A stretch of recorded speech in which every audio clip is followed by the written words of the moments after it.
नहीं पढ़े हैं हमसे कभी, ठीक है, एक बार पढ़ के देखिए, अच्छा ना लगेगा तो आप खुद बताइएगा। ठीक, हम लोग शुरू कर रहे हैं वायुमंडल की परतें, यानी कि ईवीएस शुरू कर रहे हैं, ईवीएस शुरू कर रहे हैं अपना, जैसे कि क्षोभ मंडल, समताप मंडल, मध्य मंडल, आयन मंडल, बहिर्मंडल, इन सभी चीजों के बारे में हम लोग पढ़ेंगे, इन सभी चीजों के बारे में पढ़ेंगे। ठीक, तो जितने भी लोग यूपी शिक्षक भर्ती की तैयारी करना चाहते हैं, ठीक, चलिए, जितने भी लोग यूपी शिक्षक भर्ती की तैयारी करना चाहते हैं, उसमें 30 नंबर का आपका ईवीएस आता है, 30 नंबर का, और पूरा 30 नंबर का कराने का प्रयत्न हम सभी लोगों के द्वारा किया जाएगा। हम और केसरी सर दोनों लोग मिलकर आपको कवर कराएंगे, हम और केसरी सर दोनों लोग मिल करके यूपी शिक्षक भर्ती में, ठीक है, उत्तर प्रदेश शिक्षक भर्ती में आपको ईवीएस कवर करवाएंगे। तो पहला हमारा हो जाएगा वायुमंडल की परतें, हेडिंग लिख लीजिएगा। ठीक, हेडिंग डाल लेना सभी लोग, हम लोगों का हेडिंग है क्या दोस्तों, वायुमंडल की परतें। हम लोग आज शुरू करने जा रहे हैं क्या मेरे भाई, वायुमंडल की परतें, ईवीएस वाले सेक्शन को, ईवीएस वाले सेक्शन को, जहां तक मैंने अभी कवर किया है, जहां तक मैंने अभी अभी कवर किया है। ठीक, तो हमारी पहले तो लिखना, वायुमंडल की परतों को सजाना है, तो पहले क्षोभ मंडल, फिर समताप मंडल, फिर मध्य मंडल, फिर आयन मंडल, फिर बहिर्मंडल। ठीक है, बाकी सारी चीजें इसके बारे में ऑलरेडी मैंने बता दिया था कि वायुमंडल में आप देखिएगा, वायुमंडल, वायुमंडल में याद रख लीजिएगा 5 परतें हैं, 5 परतें हैं, 5 परतें हैं। ठीक है, अब वो 5 परतें कौन कौन सी हैं, ठीक है, वो 5 परतें कौन कौन सी हैं, 5 परतें कौन कौन सी हैं। ठीक, तो लिखते हुए चलिएगा सब लोग, वो 5 परतें कौन कौन सी हैं। पहला हो जाएगा क्षोभ मंडल, क्षोभ मंडल हो जाएगा, पहला हो जाएगा क्षोभ मंडल। फिर उसके बाद हो जाएगा समताप मंडल, समताप यातना, समताप मंडल, समताप मंडल हो जाएगा। तीसरा हो जाएगा मध्य मंडल, तीसरा हो जाएगा क्या मेरे भाई, मध्य मंडल। चौथा हो जाएगा आयन मंडल, चौथा हो जाएगा आयन मंडल, आयन मंडल। उसके बाद हो जाएगा क्या मेरे भाई, बहिर्मंडल। उसके बाद क्या हो जाएगा, बहिर्मंडल। उसके बाद क्या हो जाएगा, बहिर्मंडल। तो हमारे वायुमंडल में आप देखिएगा 5 परतें आपको देखने को मिलती हैं। इन्हीं 5 परतों को हम लोग डिटेल में पढ़ने वाले हैं, जैसे कि अंग्रेजी में ट्रोपोस्फेयर, मेजोस्फेयर, एनोस्फेयर, एक्सोस्फेयर, इस तरीके से आप याद कर लेना। क्षोभ मंडल को हम लोग क्या कहते हैं दोस्तों, ट्रोपोस्फेयर के नाम से जानते हैं, ट्रोपोस्फेयर के नाम से जानते हैं। तो पहला हेडिंग ही डाल लेना सब लोग, क्षोभ मंडल, क्षोभ मंडल, क्षोभ मंडल। वायुमंडल की सबसे निचली परत को ही क्या कहा जाता है, क्षोभ मंडल कहा जाता है। वायुमंडल की सबसे निचली परत को ही क्षोभ मंडल कहा जाता है। वायुमंडल की सबसे निचली परत जिसमें हम रहते हैं उसी को क्षोभ मंडल कहते हैं। ठीक है, वायुमंडल की, वायुमंडल की, वायुमंडल की याद रख लीजिएगा, वायुमंडल की सबसे निचली परत है इतना, सबसे निचली, सबसे निचली परत, वायुमंडल की सबसे निचली परत, वायुमंडल की सबसे निचली परत, ठीक है, वायुमंडल की सबसे निचली परत है जिस हम सब इसी परत में रहते हैं, हम सब यातना, हम सब जो है, हम सब इसी परत में रहते हैं, इसी परत, इसी परत में क्या दोस्तों रहते हैं, इसी परत में रहते हैं, इसी परत में रहते हैं, इसी परत में रहते हैं। हम सभी लोग किसमें दोस्तों, इसी परत में रहते हैं। हम सभी के सभी लोग किसमें दोस्तों, इसी परत में रहते हैं, इसी परत में हम सभी लोग रहते हैं। दूसरा पॉइंट इसके बारे में, इसकी औसतन ऊंचाई ध्रुवों पर आप देखिएगा, अगर पूछो औसतन ऊंचाई 13 किलोमीटर, ध्रुवों पर 8 किलोमीटर है। इसकी औसतन ऊंचाई, इसकी औसत ऊंचाई इतना, इसकी जो औसत ऊंचाई है, इसकी औसत ऊंचाई इतना, इसकी औसत ऊंचाई की अगर मैं बात करूं, इसकी औसत ऊंचाई 13 किलोमीटर है, 13 किलोमीटर है, 13 किलोमीटर है, जबकि ध्रुवों पर 8 किलोमीटर है। ठीक है, जबकि ध्रुवों पर आप देखिएगा, ध्रुवों पर 8 किलोमीटर है, ध्रुवों पर 8 किलोमीटर है। ठीक है, ध्रुवों पर क्या है, ठीक है, ध्रुवों पर क्या है, ध्रुवों पर ठीक है, ध्रुवों पर 8 किलोमीटर है।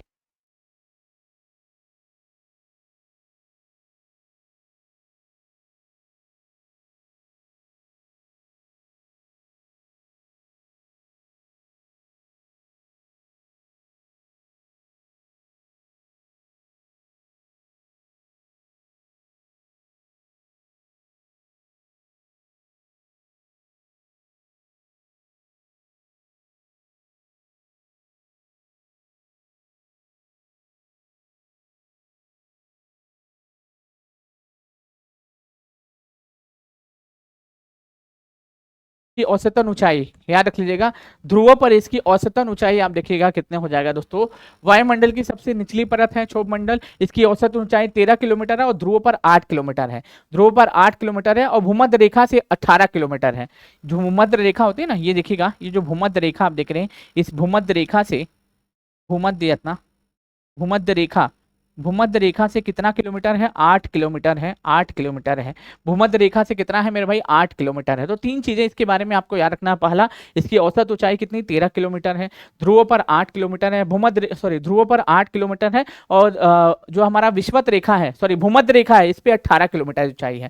ठीक, विषुवत रेखा से अगर मैं बात करूं तो कितना हो जाएगा? 18 किलोमीटर। विषुवत रेखा से 18 किलोमीटर, ध्रुवों से 8 किलोमीटर, औसत ऊंचाई 13 किलोमीटर, ये याद रख लीजिएगा। क्षोभ मंडल में ऊंचाई के साथ ना तापमान घटता है। इस क्षोभ मंडल में आप देखिएगा, क्षोभ मंडल में आप देखेंगे, ठीक है, क्षोभ मंडल में, क्षोभ मंडल, क्षोभ मंडल में ऊंचाई के साथ, ऊंचाई के साथ, ऊंचाई के साथ, क्षोभ मंडल में ऊंचाई के साथ क्या होता है? तापमान में कमी आती है। तापमान या तापमान में, तापमान में क्या आती है दोस्तों? कमी आती है। तापमान में कमी आती है, तापमान में कमी आती है। 1 किलोमीटर, इतना 1 किलोमीटर ऊपर जाने पर 6.5 डिग्री, 6.5 डिग्री तापमान कम हो जाता है, कम हो जाता है, कम हो जाता है, कम हो जाता है। और 165 मीटर ऊपर जाने पर 1 डिग्री तापमान कम हो जाता है। ठीक है, 165 डिग्री या इतना 165 मीटर, 165 मीटर ऊपर जाने पर, ठीक है, 1 डिग्री, 1 डिग्री तापमान, 1 डिग्री तापमान, तापमान इतना, तापमान क्या हो जाता है? कम होता है, कम होता है, कम होता है, कम होता है। ये अभी हम लोग पहली परत के बारे में पढ़ रहे हैं, जिसको हम लोग क्षोभ मंडल कहते हैं। ठीक, इसको डिस्टर्बेंस मंडल भी कहा जाता है, इसको डिस्टर्बेंस मंडल भी कहा जाता है। इसको हम लोग क्या कहते हैं दोस्तों? डिस्टर्बेंस मंडल भी कहते हैं, इसको हम लोग डिस्टर्बेंस मंडल भी कहते हैं। ठीक, चलिए, बिल्कुल सभी के लिए कर सकते हैं, सभी के लिए कर सकते हैं, इतना सभी के लिए ये क्लासेस आप कर सकते हैं, सभी के लिए इस क्लासेस को आप कर सकते हैं, याद रख लीजिएगा, सभी के लिए ये क्लासेस को आप कर सकते हैं, सभी के लिए इस क्लासेस को आप कर सकते हैं। ठीक, चलो, बिल्कुल याद रखना।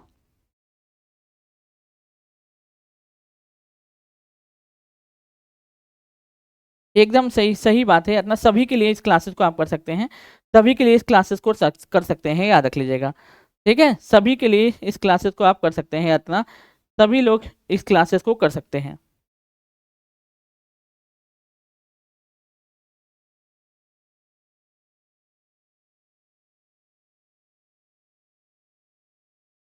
जितने भी लोग क्लासेस से नहीं जुड़े हैं सभी लोग जुड़ जाइएगा, क्योंकि आज का जो हमारा टॉपिक है बहुत महत्वपूर्ण होने वाला है, बहुत महत्वपूर्ण होने वाला है। आज की क्लासेस में हम लोग जो है वायुमंडल की परतें पढ़ रहे हैं, जो हमारे ईवीएस का सबसे महत्वपूर्ण टॉपिक है, जो कि हमारे सिलेबस का हिस्सा है, जो कि हमारे सिलेबस का हिस्सा है, जो कि हमारे सिलेबस का हिस्सा है, जो कि हमारी क्या है मेरे भाई? सिलेबस का हिस्सा है। और बहुत विस्तार पूर्वक पढ़ा रहे हैं, बहुत विस्तार पूर्वक पढ़ा रहे हैं, एकदम डिटेल में पढ़ा रहे हैं। इससे ज़्यादा डिटेल में आपको नहीं पढ़ाएगा कोई, इतना इससे ज़्यादा डिटेल में आपको कोई नहीं पढ़ाएगा, इतना कोई भी नहीं पढ़ाएगा, और खास करके बिना मुद्राओं के, और खास करके बिना मुद्राओं के, और बिना मुद्राओं के one of the best content आपको दिया जा रहा है। तो सभी लोग क्लासेस को ज्वाइन जरूर से कर लीजिएगा। ठीक है,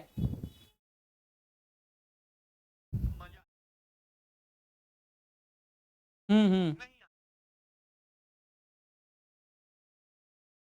चलिए चलिए सभी लोग,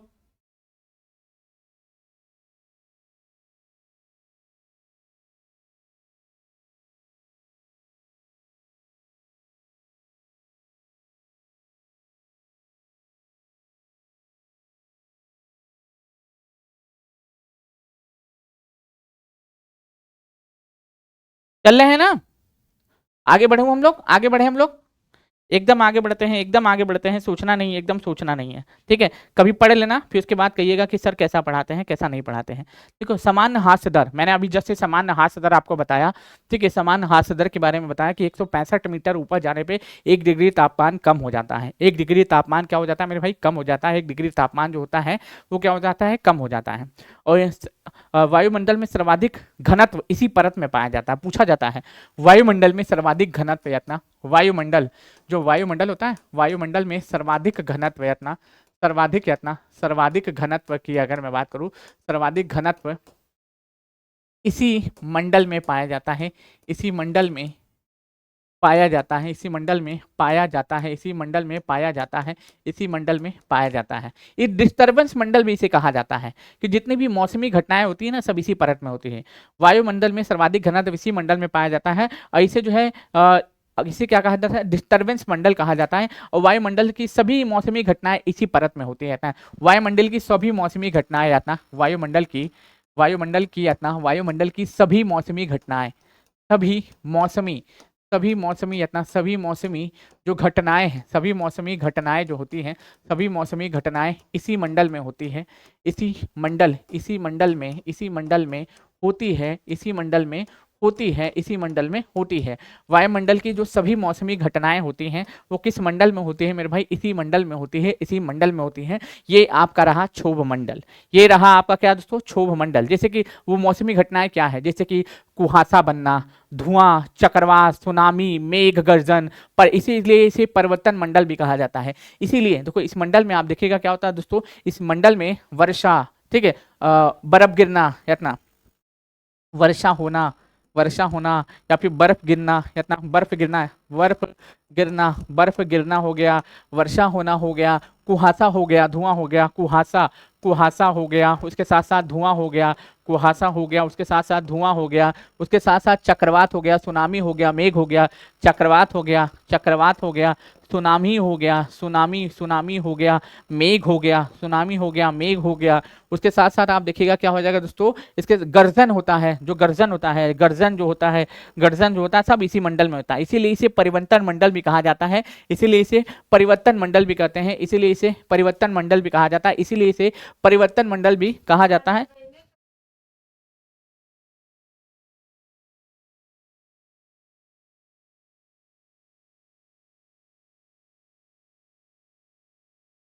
मंडल कहा जाता है, इसीलिए इसे परिवर्तन मंडल हम लोग कहते हैं, इसीलिए इसे परिवर्तन मंडल हम लोग कहते हैं, इसीलिए इसे परिवर्तन मंडल कहते हैं। तो आज का जो हमारा टॉपिक है, जो हम लोग कवर कर रहे हैं इस लेक्चर्स में, हम लोग क्या कर रहे हैं, ईवीएस को कवर कर रहे हैं। ईवीएस में भी वायुमंडल की परतों को कवर कर रहे हैं, ठीक है। पहले लेक्चर में हमने डेमो दिया था और दूसरे लेक्चर में हम लोग क्या कर रहे हैं, वायुमंडल की परतों को पढ़ रहे हैं। उस वायुमंडल की परतों में हम शुरुआत किए हैं कि हमारे वायुमंडल में 5 परतें हैं, क्षोभ मंडल, समताप मंडल, मध्य मंडल, आयन मंडल और बहिर्मंडल। क्षोभ मंडल वायुमंडल की सबसे निचली परत होती है। क्षोभ मंडल क्या होती है, वायुमंडल की सबसे निचली परत होती है।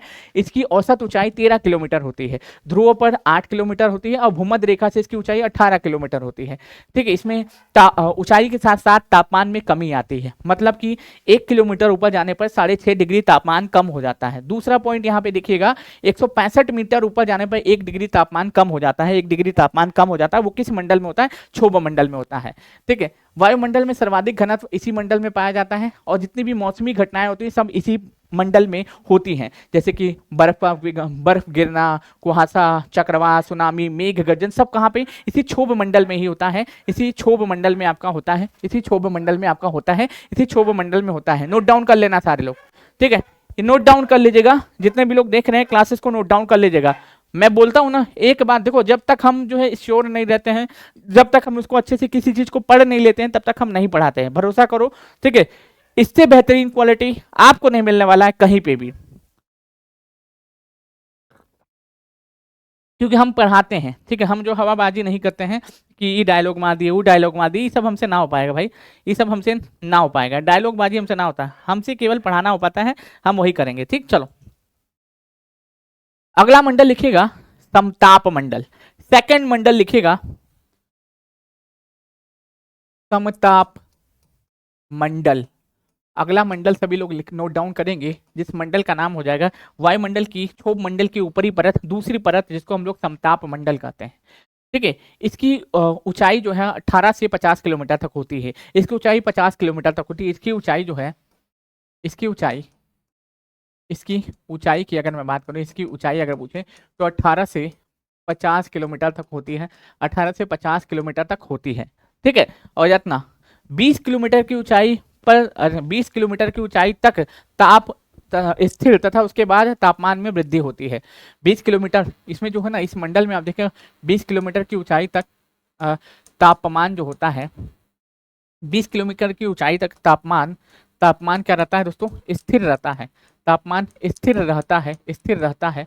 20 किलोमीटर की ऊंचाई तक तापमान स्थिर रहता है, लेकिन फिर उसके बाद क्या होता है दोस्तों, उसके बाद तापमान वृद्धि होती है। उसके बाद तापमान बढ़ता है, उसके बाद तापमान क्या होता है दोस्तों, तापमान बढ़ता है, तापमान बढ़ता है, मतलब कि ऊंचाई के साथ साथ इस मंडल में ऊंचाई के साथ साथ तापमान में कमी नहीं होती है, तापमान में बढ़ोतरी होती है, तापमान में क्या होती है, बढ़ोतरी होती है। तो इस मंडल में आप देखिएगा समताप मंडल में 20 किलोमीटर तक आप देखिएगा 20 किलोमीटर तक कोई जो है परिवर्तन नहीं होता है, मतलब कि 18 से 20 मतलब 20 किलोमीटर के पार आप 20 से 50 के बीच में आप देखिएगा तापमान में बढ़ोतरी होती है, मतलब ऊपर जाते हुए तापमान बढ़ते जाता है, ऊपर जाते हुए तापमान बढ़ते जाता है 20 किलोमीटर के बाद। ठीक है, 20 किलोमीटर के बाद देखिएगा 20 किलोमीटर से 30 किलोमीटर के बीच में देखिएगा तापमान लगातार बढ़ते रहेगा, तापमान लगातार बढ़ते रहेगा, तापमान लगातार बढ़ते रहेगा। ठीक है, तापमान लगातार बढ़ते रहता है।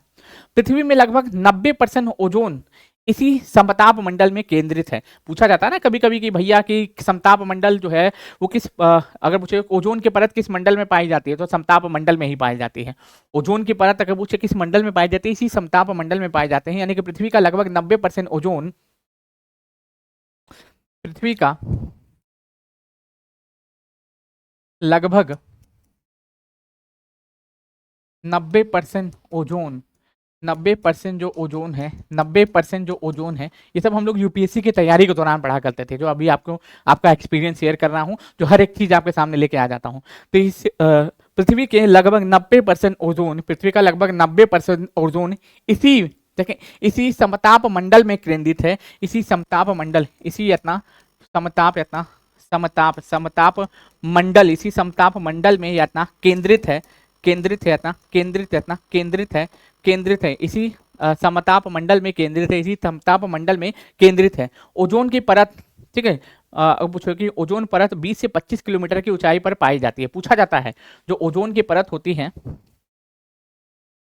ओजोन की जो परत होती है, ओजोन इतना ओजोन की जो परत होती है, ओजोन की परत जो होती है, ओजोन की परत लगभग आप देखिएगा 20 से इतना 20 से 25 किलोमीटर, 20 से 25 किलोमीटर की ऊंचाई पर इतना ऊंचाई पर इतना ऊंचाई पर पाई जाती है, पाई जाती है, पाई जाती है। 20 से 25 किलोमीटर की ऊंचाई पर पाई जाती है, 20 से 25 किलोमीटर की ऊंचाई पर यह पाई जाती है। इसे पृथ्वी का सुरक्षा कवच भी कहा जाता है। मान लो कि जो अगर ओजोन की परत ना हो और सूरज की अल्ट्रावायलेट रे जो है डायरेक्टली हमारे बॉडी पे पड़े, तो उससे हमें स्किन कैंसर नामक जैसे बीमारी हो सकती है। इसे स्किन कैंसर नामक बीमारी हमारे बॉडी में हो सकती है, हमारे बॉडी में हो सकती है। ठीक, तो याद रख लीजिएगा, अगर मान लो पृथ्वी पे सूरज की किरणें सीधे इस परत से होते हुए ना आए, ठीक है, और सीधे हमारे अगर आपको कहाँ पर पड़े, स्किन पर पड़े, तो स्किन कैंसर नामक बीमारी भी हमारे बॉडी को हो सकती है। इसलिए इसे पृथ्वी का सुरक्षा कवच भी कहते हैं। इसलिए इसीलिए इसीलिए इसे पृथ्वी का सुरक्षा सुरक्षा कवच सुरक्षा सुरक्षा कवच कवच कहते हैं, सुरक्षा कवच कहते हैं, सुरक्षा कवच कहते हैं। इसीलिए इसे पृथ्वी का सुरक्षा कवच कहते हैं, इसीलिए इसे पृथ्वी का सुरक्षा कवच कहते हैं, इसीलिए पृथ्वी का सुरक्षा कवच इसे कहते हैं। यह सूर्य की हानिकारक परावैंगनिक किरणों को पृथ्वी पर आने से रोकता है। ये मालूम है क्या करता है, सूर्य की, रख लीजिएगा, यह परत सूर्य की, यह परत सूर्य की, यह परत जो है ना, यह परत सूर्य की इतना, सूर्य की लिखते हुए चलेगा सब लोग, ये जरूरी है। हानिकारक पराबैंगनी किरणें इतना हानिकारक, हानि, ठीक है, हानिकारक रहता है सूर्य की हानिकारक, हानिकारक पराबैंगनी, पराबैंगनी पराबैंगनी किरणों को, ठीक है, हानिकारक पराबैंगनी किरणों को, ठीक है, पृथ्वी पर आने से रोकता है। पृथ्वी पर इतना, पृथ्वी पर आने से रोकता है, पृथ्वी पर आने से रोकता है, पृथ्वी पर आने से रोकता है। कौन, यही परत। अल्ट्रावायलेट जो है रेस जो होती है ना, अल्ट्रावायलेट रेस, इनके संपर्क में, ठीक है, अगर हम लोग सीधे आ जाए, अगर मान लो अल्ट्रावायलेट जो रेस होती है इससे संपर्क में अगर हम लोग सीधे आ जाए, तो हमें स्किन कैंसर या फिर मोतियाबिंद हो सकता है। याद ना, जो सूरज से निकलने वाली जो अल्ट्रावायलेट ए बी सी आप देखते होगे, अगर कोई भी अल्ट्रावायलेट बिना छने हमारे बॉडी, हमारे स्किन पे आ जाती है, हमारे क्या होता है दोस्तों, मैं बता दूं, सबसे खतरनाक अल्ट्रावायलेट सी है, सबसे खतरनाक अल्ट्रावायलेट सी हमारे पृथ्वी पर। अब देखिएगा इस तरीके से मैं आपको स्ट्रक्चर आपको दिखाता हूँ, इस तरीके से एक स्ट्रक्चर आपको दिखाता हूँ। ये अब हमारा देखोगे, ये हमारी पृथ्वी है, ये हमारी आप देखिएगा पृथ्वी है, ये हमारी पृथ्वी है, और ये हमारा क्या है दोस्तों, सन है, सन है। तो सन से आप देखिएगा तीन तरह की तीन तरह की अल्ट्रावायलेट निकलती है। अल्ट्रावायलेट ए, अल्ट्रावायलेट ए, ठीक है, लिखते हुए चलिएगा सब लोग, ultraviolet A, ultraviolet ultraviolet B और अल्ट्रावायलेट है ना अल्ट्रावायलेट सी, अल्ट्रावायलेट सी। ठीक है, तो याद रख लेना सबसे खतरनाक जो होती है ना अल्ट्रावायलेट सी होती है, सबसे खतरनाक अल्ट्रावायलेट सी होती है। ये पृथ्वी पे कभी नहीं आती है, ये कभी नहीं आती है। ठीक है, ये भी नहीं आती है, लेकिन कभी कदा खुदा ना खाता, ये कभी कभी आ जाती है। लेकिन अल्ट्रावायलेट जो है ना हमारे शरीर में विटामिन डी बनाने का काम करती है, इसलिए ये पृथ्वी पर आती है, ये पृथ्वी पर आती है, ये पृथ्वी पर आती है, ये पृथ्वी पर आती है। कौन? अल्ट्रावायलेट है। लेकिन अल्ट्रावायलेट सी कभी नहीं आती, क्योंकि अल्ट्रावायलेट सी अगर आ गई तो हमको स्किन कैंसर नामक बीमारी हो जाएगी। ठीक, तो अगर स्किन कैंसर नामक बीमारी हो जाएगी, आपको एक चीज और बता देता हूं, इसमें ध्यान से सुनिएगा आपको, कि जो अल्ट्रावायलेट रेस हो ना हानिकारक किरणें, इनके संपर्क में अगर हम लोग सीधे आ जाए तो स्किन कैंसर या भी मोतियाबिंद नामक बीमारी हो सकती है। लिख लीजिएगा सभी लोग, अल्ट्रावायलेट हानि किरणें, अल्ट्रावायलेट रेस लिखते हुए चलिएगा, अल्ट्रावायलेट, अल्ट्रावायलेट रेस लिख लीजिएगा, अल्ट्रावायलेट रेस लिखते रहिएगा सब लोग, अल्ट्रावायलेट रेस या अल्ट्रावायलेट रेस। कोई दिक्कत? क्लासेस कैसी लग रही है ये बताइएगा। हम मानते हैं कि बच्चे देख नहीं रहे हैं, कोई नहीं है इस क्लासेस को देखने वाला, लेकिन जो क्वालिटी मैं दे रहा हूं, ठीक है, रियलिटी में बता रहा हूं, आप कहीं पे भी खोज के आ जाइएगा, आपको नहीं मिलेगा मेरे भाई, नहीं मिलेगा। ठीक है, आपको पता होगा कि यूपी शिक्षक भर्ती का, ठीक है, आप एग्जाम दोगे, बिहार शिक्षक भर्ती का एग्जाम दोगे, आप कोई भी एग्जाम देने जा रहे हो, यूपीएससी का भी एग्जाम देने जा रहे हो, तो इस पे जो है इस ईवीएस वाले टॉपिक से क्वेश्चन बनता है, वायुमंडलीय की परतों वाले टॉपिक से क्वेश्चन बनता है। क्लासेस कैसी लग रही है ये बताइएगा।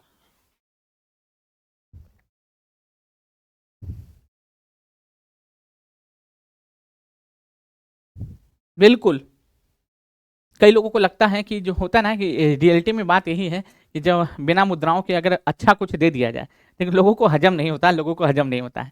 ठीक, तो फिलहाल याद रख लीजिएगा, अल्ट्रावायलेट रेस जो होता है, ठीक है, हानिकारक किरणें, इनको हानिकारक रहता, हानिकारक किरणें, हानिकारक किरणें, हानिकारक किरणें अगर मान लो इनके सीधे संपर्क में आते हैं, मालूम है इनके संपर्क इतना, इनके संपर्क, इनके इतना, इनके संपर्क इतना, इनके संपर्क, इनके संपर्क में, इनके संपर्क में अगर मान लो इनके संपर्क में आने से यत्ना, इनके संपर्क में आने से यत्ना, आने से क्या होता है मालूम? संपर्क में आने से क्या होगा, हमें स्किन कैंसर या मोतियाबिंद बीमारी हो सकती है।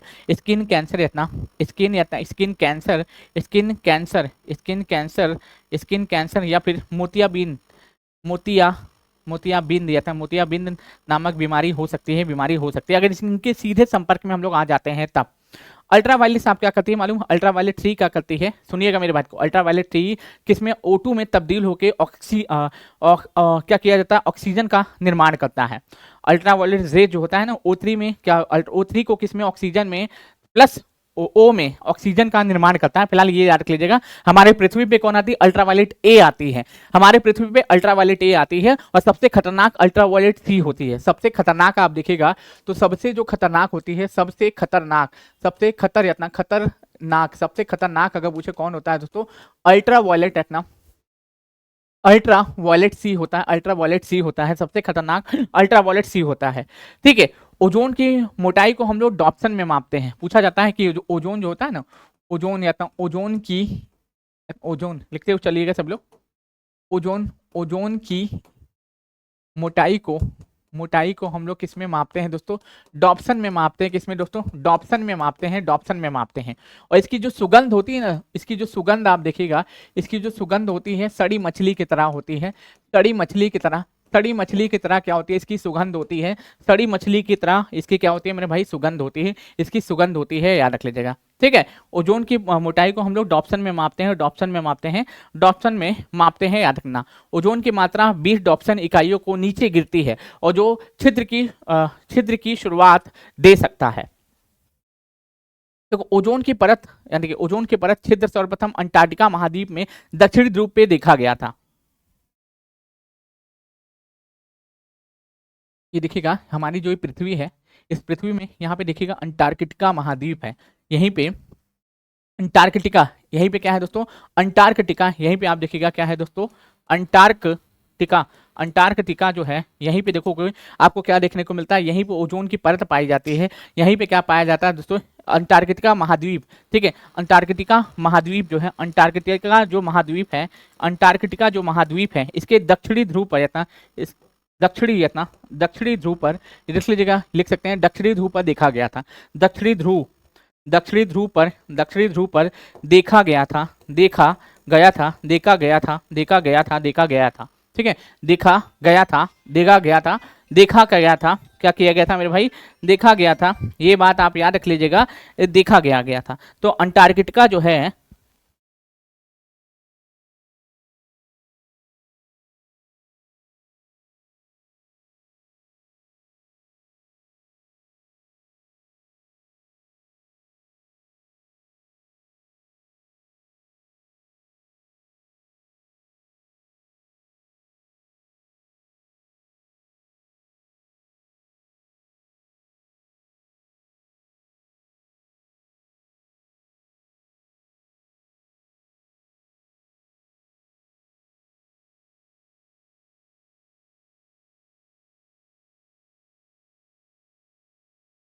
ठीक है, समझ में आया कि नहीं आया, समझ में आया कि नहीं समझ में आया, ये बताइएगा सभी लोग। ठीक है, समझ में आया कि नहीं आया बताइएगा। अगर मैं बात करूं, ओजोन की छिद्र की खोज 1985 में किसने किया था दोस्तों, जॉन फार्मन द्वारा किया गया था, जॉन फार्मन के द्वारा किया गया था। ठीक, तो ओजोन की इतना ओजोन ओजोन ओजोन इतना परत की छिद्र का खोज इतना, छिद्र जो है, छिद्र का खोज इतना, छिद्र का खोज अगर पूछे कब किया गया था मेरे भाई, 1985 में किया गया था, 1985 में किया गया था, 1985 में किया गया था।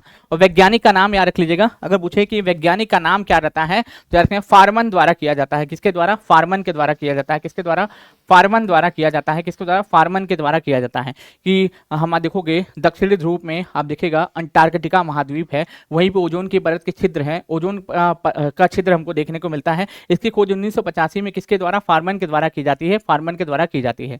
अगर पूछो ओजोन छिद्र की खोज, लिखिएगा ओजोन छिद्र की खोज, किसकी बात कर रहा हूं, ओजोन छिद्र की खोज बात कर रहा हूं, ओजोन छिद्र की खोज का बात कर रहा हूं, ओजोन छिद्र की खोज का बात कर रहा हूं। लेकिन ओजोन परत की खोज किसने की थी, 1913 में।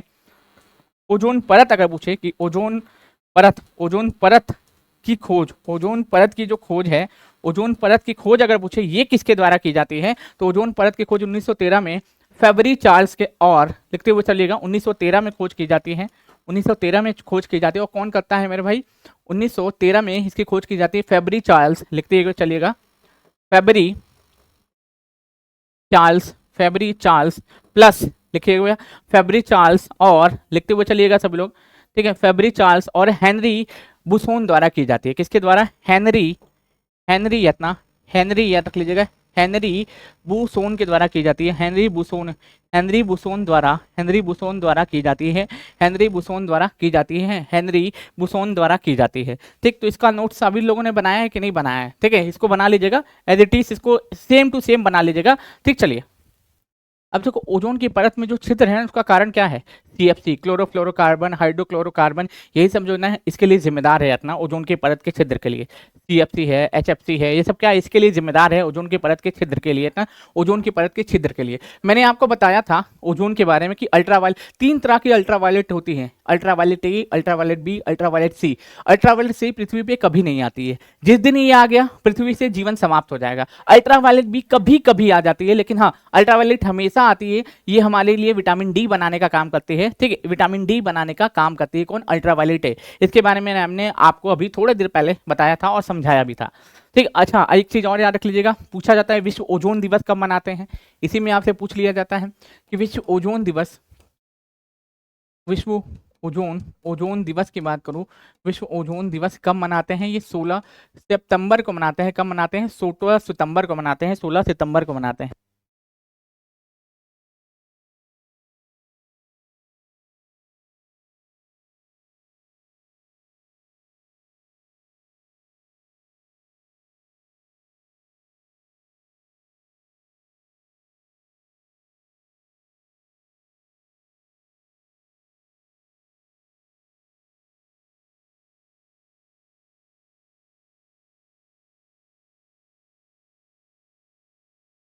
भी लोगों ने सिलेबस तो देख लिया है ना, सिलेबस ये देखिएगा, यही आपका सिलेबस है। ठीक है, यूपी टेट में आप देखोगे 30 नंबर का आपका क्या आता है, बाल विकास, 30 नंबर का हिंदी, ठीक है, और 30 नंबर का आप देखिएगा क्या आ जाएगा मेरे भाई, लैंग्वेज वाला पेपर हो जाएगा, 30 नंबर का गणित हो जाएगा, और 30 नंबर का ईवीएस हो जाएगा, यानी कि 3 5 15, 150। और हम लोग क्योंकि पेपर 1 पेपर 2 दोनों चला रहे हैं।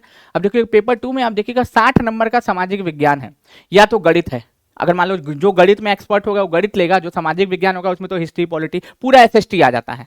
इसमें तो आपका पूरा एसएसटी आ जाता है, यूपी टेट पेपर 2 में पूरा एसएसटी आ जाता है। उसके बाद बाल विकास यानी कि इसको क्या बोलते हैं, सीडीपी बोलते हैं, इसको क्या बोलते हैं, सीडीपी बोलते हैं। हिंदी तो शिखर सर आपको पढ़ाएंगे ही, और लैंग्वेज हमारे यहाँ चलेगा, यानी कि ये भी 150 नंबर का पेपर होता है, और यूपी टेट पेपर 1 भी 150 नंबर का होता है। अब टेट क्या होता है, टेट एक क्वालिफाइंग एग्जाम है। अगर यूपी में शिक्षक बनना चाहते हैं, जरूरी नहीं है कि आपको टेट ही क्वालिफाई करना पड़ेगा। आप जो है अगर सीटेट पेपर 1 क्वालिफाई किए हैं और सीटेट पेपर 2 क्वालिफाई किए हैं, तो आपको इसको क्वालिफाई करने की कोई आवश्यकता नहीं है, इसको क्वालिफाई करने की कोई आवश्यकता नहीं है, क्वालिफाई करने की कोई आवश्यकता नहीं है। चलिए अब हम लोग आते हैं टॉपिक पे, टॉपिक से भटकते नहीं है, टॉपिक से भटकते नहीं है। ठीक, अब जैसे कि हम इसमें बातचीत करेंगे कि ओजोन छिद्र का कारण क्या है। ओजोन छिद्र का कारण, ओजोन छिद्र रत्ना, ओजोन कहते हैं ना कि ओजोन के, ओजोन छिद्र रत्ना, ओजोन जो छिद्र होता है, ओजोन जो छिद्र आप देखते हैं ना, ओजोन छिद्र का कारण क्या है, कुछ गैसें हैं। देखो कुछ गैसें हैं, जैसे कि एक है सीएफसी, क्लोरोफ्लोरोकार्बन, सीएफसी, सीएफसी यानी कि क्लोरोफ्लोरोकार्बन हो जाएगा, और एक क्या हो जाएगा, एचएफसी हो जाएगा, हाइड्रोक्लोरोफ्लोरोकार्बन हो जाएगा, एचएफसी हो जाएगा, हाइड्रोक्लोरोफ्लोरोकार्बन हो जाएगा, क्लोरोफ्लोरोकार्बन हो जाएगा। यही क्या है मेरे भाई, ओजोन की छिद्र, ओजोन परत में छिद्र होने का कारण है, ओजोन परत में छिद्र होने का कारण है। बेसिकली होता क्या है ना, आपको बता देता हूं, इसका जो उपयोग है ना, रेफ्रिजरेटर, पुराने जो रेफ्रिजरेटर नहीं थे, जो फ्रिज आप जानते हो ना, फ्रिज, पुराना जो फ्रिज है उसमें, उससे ये गैसेस निकलती हैं। पुराना जो एसी होता है उनसे ये गैसेस निकलती हैं। पुराना जो छिद्र होता, पुराना जो एसी होता है, पुराना जो फ्रिज होता है, उनसे ये गैसें निकलती हैं, सीएफसी और एचएफसी। सीएफसी और एचएफसी ये दोनों जो गैसेस हैं पुराने फ्रिज से हमारे निकलती हैं, पुराने फ्रिज से हमारे निकलती हैं, याद रख लीजिएगा, पुराने फ्रिज से हमारे निकलती हैं। समझे कि नहीं, जो पुराना फ्रिज होता है उससे ये गैसेस निकलती हैं, उससे ये गैसेस निकलती हैं, उससे ये गैसेस निकलती हैं। मेरे भाई इस बात को याद रखिएगा, सभी लोग, जितने भी लोग देख रहे हैं सभी लोग याद रखिएगा, इस बात को दिमाग में उतार लीजिएगा, गलती मत करना, गलती बिल्कुल भी नहीं करिएगा, सभी लोग गलती बिल्कुल भी नहीं करिएगा। ठीक, तो क्लासेस कैसा लग रहा है ये जरूर से बताइएगा, कैसा लग रहा है क्लासेस ये बताइएगा। अब जैसे ओजोन परत के संरक्षण के लिए कुछ सम्मेलन भी होते हैं, ओजोन परत जो होता है ना उसके संरक्षण के लिए कई सम्मेलन भी होते हैं, जैसे जिसका नाम है ओजोन परत संरक्षण। इसके लिए वियना समझौता होता है, ओजोन परत संरक्षण, इतना ओजोन परत संरक्षण, ओजोन परत संरक्षण की अगर मैं बात करूं, ओजोन परत संरक्षण की, ओजोन परत संरक्षण की अगर मैं बात करता हूं, तो वियना समझौता 1985 में होता है, और ऑस्ट्रिया के वियना शहर में है इतना, वियना समझौता, वियना समझौता, वियना समझौता होता है, वियना समझौता होता है। अब वियना समझौता में बात क्या की जाती है पता है, 1985 में ऑस्ट्रिया के वियना शहर में होता है। इसमें गैसेस को बंद करने की बातचीत की जाती है। ठीक है, वियना समझौता जो कि ऑस्ट्रिया में पड़ता है, कहाँ पे दोस्तों, ऑस्ट्रिया में पड़ता है, कहाँ पे, ऑस्ट्रिया में पड़ता है, कहाँ पे पड़ता है मेरे भाई, ऑस्ट्रिया में पड़ता है, ऑस्ट्रिया में पड़ता है, ऑस्ट्रिया नहीं, ऑस्ट्रिया, जो कि वियना शहर में है, जो कि ऑस्ट्रिया के वियना में पड़ता है, वियना शहर में पड़ता है, वियना शहर में पड़ता है। किसके लिए, ओजोन परत के संरक्षण के लिए पहला समझौता था, पहला समझौता था। फिर उसके बाद मॉन्ट्रियल प्रोटोकॉल होता है 16 सितंबर 1987 को कनाडा में। ठीक है, उसके बाद होता है क्या दोस्तों, मॉन्ट्रियल प्रोटोकॉल होता है, Montreal protocol, Montreal protocol, Montreal protocol होता है, मॉन्ट्रियल प्रोटोकॉल होता है। ये मॉन्ट्रियल प्रोटोकॉल अगर पूछे किसके लिए होता है मेरे, कब होता है, तो 16 सितंबर 1987 को। कब होता है मेरे भाई, 16 सितंबर 1987 को क्या होता है, मॉन्ट्रियल प्रोटोकॉल होता है, मॉन्ट्रियल प्रोटोकॉल होता है। और कहाँ पे होता है, कनाडा में होता है। कहाँ पे होता है मेरे भाई, ये कनाडा में होता है। कहाँ पे, कनाडा में होता है। मॉन्ट्रियल प्रोटोकॉल अगर पूछे कहाँ पे होता है, ये कनाडा में होता है। कहाँ पे होता है मेरे भाई, यह कनाडा में होता है। और याद रख लीजिएगा, इसी के बाद से तो आप देखिएगा 16 सितंबर को, इसी के बाद से 16 सितंबर को विश्व ओजोन दिवस मनाए जाने की शुरुआत होती है। विश्व ओजोन दिवस मनाए जाने की क्या होती है दोस्तों, शुरुआत होती है, मनाए जाने की शुरुआत होती है, मनाए जाने की शुरुआत होती है। उद्देश्य, ओजोन परत को नष्ट करने वाले पदार्थ जैसे सीएफसी और एचएफसी को क्या करना, प्रतिबंध करना। सीएफसी जैसे गैसें को क्या करना, उत्पादन में चरणबद्ध तरीके से बंद करने के लिए। ठीक है, जैसे कि मान लो ओजोन परत के नुकसान पहुंचाने वाली जो गैसेस होंगी उनको बंद करने के लिए ये क्या होता है दोस्तों, ये बैठक होती है, ये समझौता होता है। 16 सितंबर 1987 को कनाडा के मॉन्ट्रियल शहर में ये हुआ था। याद रखना, ये पूछा जाता है ये कहाँ पे हुआ था दोस्तों, ये मॉन्ट्रियल प्रोटोकॉल अगर पूछे कहाँ पे हुआ था, तो 16 सितंबर 1987 को कनाडा के मॉन्ट्रियल में हुआ था, इसलिए इसे मॉन्ट्रियल प्रोटोकॉल के नाम से जाना जाता है। और 1 जनवरी 1989 से प्रभावी हुआ था। और प्रभावी अगर पूछे कब हुआ था, ये मॉन्ट्रियल में, और मॉन्ट्रियल कहाँ पे है दोस्तों, ये कनाडा में पड़ता है। कहाँ पे, ये कनाडा में पड़ता है। और प्रभावी कब होता है ये प्रोटोकॉल जो है, प्रभावी कब होता है ये प्रोटोकॉल, प्रभावी कब होता है, पेपर में आता है, ये पेपर में प्रश्न पूछा जाता है कि प्रभावी कब होता है। तो 1 जनवरी 1989 को, 1 जनवरी 1989 को, 1 जनवरी 1989 को क्या होता है, ये प्रभावी होता है। 1 जनवरी 1989 को क्या होता है, ये प्रभावी होता है। 1 जनवरी 1989 को क्या होता है मेरे भाई, ये प्रभावी होता है, याद रख लीजिएगा। ठीक, जैसे कि मान लो चमकदार बादल, जिन्हें क्या कहा जाता है दोस्तों, मदर ऑफ पैरल कहा जाता है, या फिर मोती जैसे भी कहते हैं, समताप मंडल में बनते हैं। ठीक है, अगर पूछे चमकदार बादल, ठीक है, चमकदार बादल इसी मंडल में या इसी मंडल में बनते हैं, या चमकदार, या चमकदार, चमकदार बादल, चमकदार बादल जो होते हैं, चमकदार बादल इसी मंडल में बनते हैं, इसी मंडल में, इसी मंडल में बनते हैं, इसी मंडल में बनते हैं, इसी मंडल में बनते हैं। जो प्लेन होता है ना, प्लेन भी इसी मंडल में उड़ाया जाता है, इसी मंडल में उड़ाया जाता है, प्लेन भी इसी मंडल में उड़ाया जाता है, क्योंकि शांत मंडल होता है, क्योंकि शांत मंडल होता है, क्योंकि शांत मंडल होता है, याद रख लीजिएगा।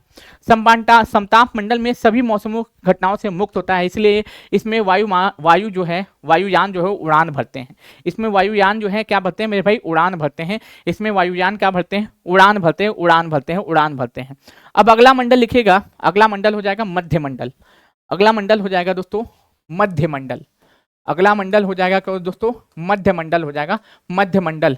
ये 50 से, इसकी ऊंचाई 50 से 80 किलोमीटर तक होती है। इसकी ऊंचाई 50 से 80 किलोमीटर तक होती है। इसकी ऊंचाई जो होती है 50 से 80 किलोमीटर के बीच होती है। मध्य मंडल में रात्रिचल निताजित बादल बनते हैं, इन्हें नॉक्टिनिसिट क्लाउड कहा जाता है। मध्य मंडल में रात्रिचल, लिख लीजिएगा, रात्रिचर या फिर बोल सकते हैं निशादीत बादल, निशादीत बादल, या निशादीत बादल। अंग्रेजी में बहुत सिंपल है नाम, नॉक्टिनिसिट क्लाउड, अंग्रेजी में नाम है नॉक्टिनिसिट क्लाउड, या इसी मंडल में बनते हैं, इसी मंडल में बनते हैं, याद रख लीजिएगा। ठीक है, मौसमोपियन नामक परत में बनते हैं। ठीक है, मध्य मंडल स्थिर परत है, यह मध्य मंडल स्थिर परत है, यह मध्य मंडल स्थिर परत है। ऊंचाई के साथ तापमान में कमी आती है। इस मंडल में भी ऊंचाई के साथ, ऊंचाई के साथ क्या होता है दोस्तों, तापमान में कमी आती है। तापमान में कमी आती है, तापमान में कमी आती है, तापमान में कमी आती है, तापमान में कमी आती है। ऊंचाई के साथ तापमान में कमी आती है, इतना। ठीक है, ऊंचाई के साथ तापमान में कमी आती है। मंडल वायुमंडल की सबसे ठंडी परत है, मध्य मंडल, ये जो मध्य मंडल आप देखते होगे, ये मध्य मंडल जो है वायुमंडल की सबसे ठंडी परत है, वायुमंडल की सबसे ठंडी परत है, वायुमंडल की सबसे ठंडी परत है, वायुमंडल की सबसे ठंडी परत है, उल्कापिंड मध्य मंडल में आकर ही घर्षण के कारण जलने लगते हैं और इस झील का निर्माण कर देते हैं। जो इतने भी उल्का पिंड आते हैं ना, इसी मंडल में आने के बाद जलने लगते हैं और झील का निर्माण करते हैं। जैसे महाराष्ट्र का लोनार झील, वो क्रेटर से ही बना हुआ है, उल्का पिंड के गिरने से ही बना हुआ है। तो उल्का पिंड इसी मंडल में आकर घर्षण के कारण जलने लगते हैं। उल्का पिंड जो होते हैं, उल्का पिंड लिख लेना सब लोग, उल्का पिंड, ठीक है, लिखते हुए चलेगा, same to same as it is. उल्का पिंड मध्य मंडल में आकर, ठीक है, मध्य मंडल में आकर, मध्य मंडल में आकर, ठीक है, आकर क्या होते हैं दोस्तों, घर्षण के कारण जलने लगते हैं। मध्य मंडल में आकर क्या होता है दोस्तों, ठीक है, आकर घर्षण के कारण, लिख लीजिएगा सभी लोग, घर्षण जो होता है, घर्षण के कारण क्या होते हैं, जलने लगते हैं, घर्षण के कारण जलने लगते हैं। घर्षण के जो कारण होते हैं ये जलने लगते हैं। घर्षण के कारण क्या होते हैं मेरे भाई, ये जलने लगते हैं। घर्षण के कारण जलने लगते हैं और झील का निर्माण करते हैं, और क्या करते हैं मेरे भाई, और झील का निर्माण करते हैं, झील का निर्माण करते हैं, ठीक, चलिए, उल्का पिंड, अब जैसे कि महाराष्ट्र का लोनार झील इसी से बना, उल्का पिंड से ही बना है। महाराष्ट्र का जो लोनार झील आप देखेगा ना, लोनार झील जो पानी कलर बदलते रहता है, वो किसी उल्का पिंड के गिरने से ही बना है। उल्का पिंड को शूटिंग स्टार या टूटा तारा कहा जाता है। उल्का पिंड को, जो उल्का पिंड होता है ना, उल्का पिंड को शूटिंग स्टार, ठीक है, उल्का पिंड को शूटिंग स्टार या फिर टूटा तारा कहा जाता है, टूटा तारा कहते हैं, टूटा तारा, टूटा तारा कहते हैं, टूटा तारा कहते हैं, टूटा तारा कहते हैं, टूटा तारा कहते हैं, टूटा तारा कहते हैं, टूटा तारा कहते हैं, ठीक है, टूटा तारा कहते हैं, ठीक है, टूटा तारा कहते हैं, टूटा तारा कहते हैं।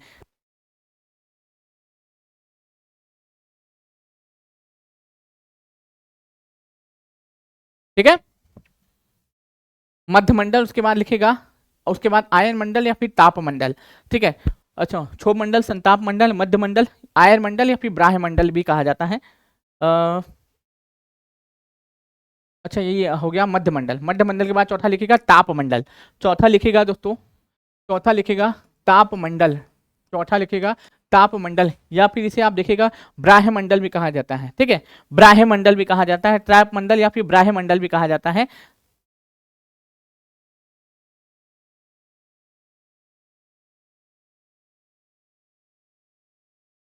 क्षोभ मंडल हो गया, समताप मंडल हो गया, उसके बाद मध्य मंडल हो गया, मध्य मंडल हो गया, फिर उसके बाद ब्राह्य मंडल चौथा लिखिएगा सब लोग।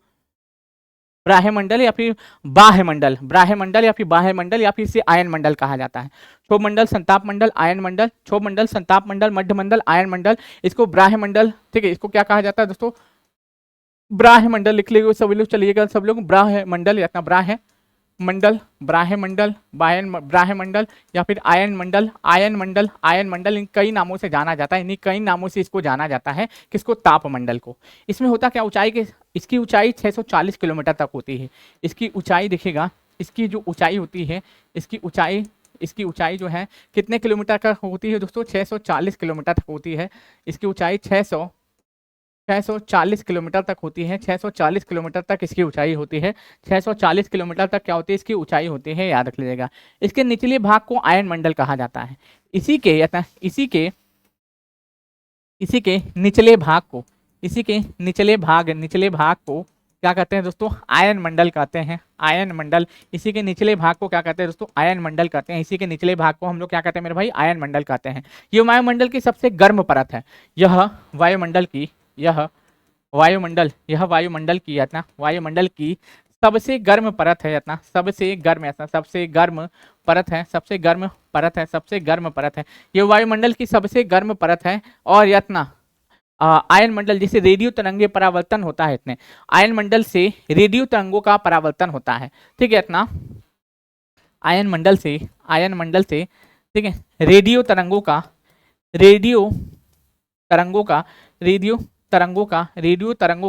आयन मंडल से क्या, रेडियो तरंगों का, लिखते हुए चलिएगा दोस्तों, आयन मंडल से रेडियो तरंगों का परावर्तन होता है, रेडियो तरंगों का परावर्तन होता है, रेडियो तरंगों का परावर्तन होता है, रेडियो तरंगों का क्या होता है दोस्तों, परावर्तन होता है, और संचार को सुगम बनाता है। और क्या करता है दोस्तों, संचार को सुगम बनाता है, संचार को सुगम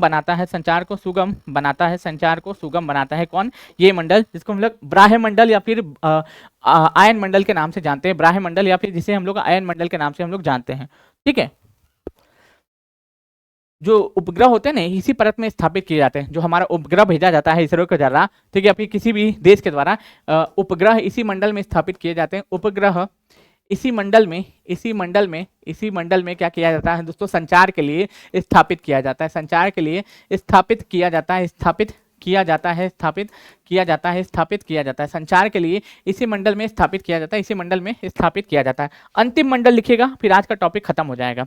अंतिम मंडल लिखिएगा दोस्तों, अंतिम मंडल हम लोग लिखेंगे, फिर उसके बाद हम लोग अगले दिन जो है जल मंडल से शुरू करेंगे। अगला मंडल लिखेगा बहिर्मंडल, आखिरी मंडल, बहिर्मंडल, और आज का टॉपिक खत्म, बहिर्मंडल, और याद लेना ये अंतिम मंडल है, और आज का टॉपिक हमारा खत्म हो जाएगा। फिर उसके बाद शिव सर आपके साथ ज्योग्राफी के साथ जुड़ेंगे, ज्योग्राफी और इकोनॉमिक्स के साथ जुड़ेंगे, क्योंकि पेपर 2 में एसएसटी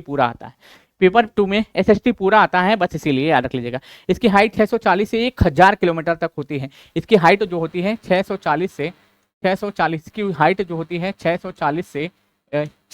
से 1000 किलोमीटर तक होती है, 1000 किलोमीटर तक होती है। इसकी हाइट 640 से 1000 किलोमीटर तक होती है। वायुमंडल की सबसे बाहरी परत है, वायुमंडल आप देखते हो ना, वायुमंडल की सबसे बाहरी परत है,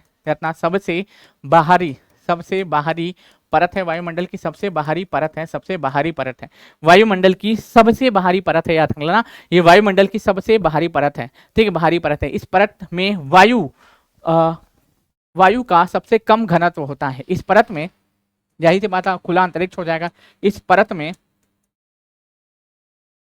वायुमंडल का, ठीक है, वायुमंडल का सबसे कम घनत्व होता है, कम घनत्व होता